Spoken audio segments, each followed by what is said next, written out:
Sociologist Max Weber studied the structure of organizations and theorized that there were 5 main characteristics of an ideal bureaucracy. So no matter what the goal of a specific organization is, whether it is a business or a religious organization or a charity, it would display these 5 basic features. The first is the division of labor. So within a bureaucracy, people are trained to do specific tasks.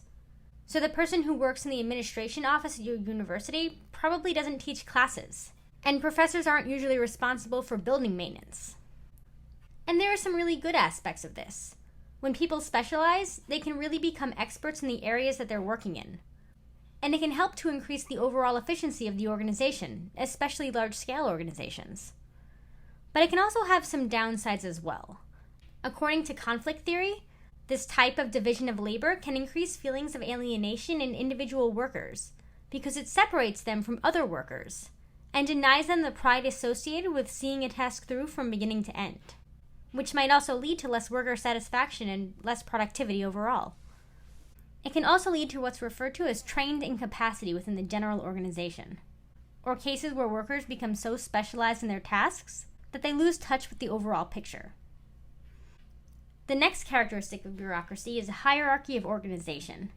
Rather than all members of a bureaucracy being equal, each position is under the supervision of a higher authority. And this can be positive in that it can help to clarify who is in command. It can tell us who is in charge of what. But it can also deprive individuals of having a voice in decision-making, especially those who are lower down on the hierarchical chain. This structure can also allow people to shirk responsibility. And this is especially troublesome when it comes to unethical tasks. You may have heard of the term, "I was just following orders." This structure can also allow individuals to hide mistakes, sometimes serious mistakes, since no one person interacts with all members. The third characteristic of bureaucracies is the existence of written rules and regulations. And as you might expect, rules and regulations do a lot of good for an organization. They let workers know what is expected of them. They help to ensure uniform performance by all members or workers. They can help to maintain equal treatment of all employees. And they can give a sense of unity or continuity to an organization, because even if individual members come and go, the laws and structure of the organization can remain the same. But as with all of the other things we have mentioned, there can be a dark side to this as well, because rules can sometimes stifle creativity from individual members. And if an organization has too many rules, if it has too much structure, it may discourage employees from taking initiative. It can also lead to goal displacement, or cases where commitment to following the rules becomes more important than the original goals of the organization. The fourth characteristic is impersonality. And I know that this might sound like it's a completely negative term, but here it's being used in an interesting way. It is used to describe how individuals and officials are supposed to conduct their activities in an unbiased manner. So it's supposed to ensure equal treatment of each person within an organization. But of course, impersonality can also lead to feelings of alienation, because it can lead to the perception that those in charge are cold and uncaring. And it can even serve to discourage loyalty to the group. The last characteristic is longer than the other ones. It is employment based on technical qualifications.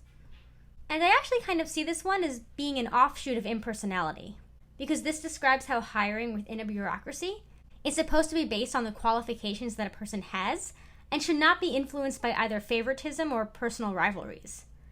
And this can be really positive. Obviously, it can serve to decrease discrimination based on race, gender, or sexual orientation. However, in some ways it can also serve to decrease ambition, because it might lead people to do only what is necessary to secure a job or promotion and nothing more.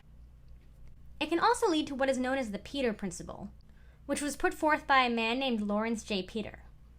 And this is the idea that every employee within a hierarchy will keep getting promoted until they reach a level of incompetence. So talented people get promotion after promotion until finally they advance to a position that they can't handle. And so they remain at that position because they aren't good enough at that current job to get promoted any further.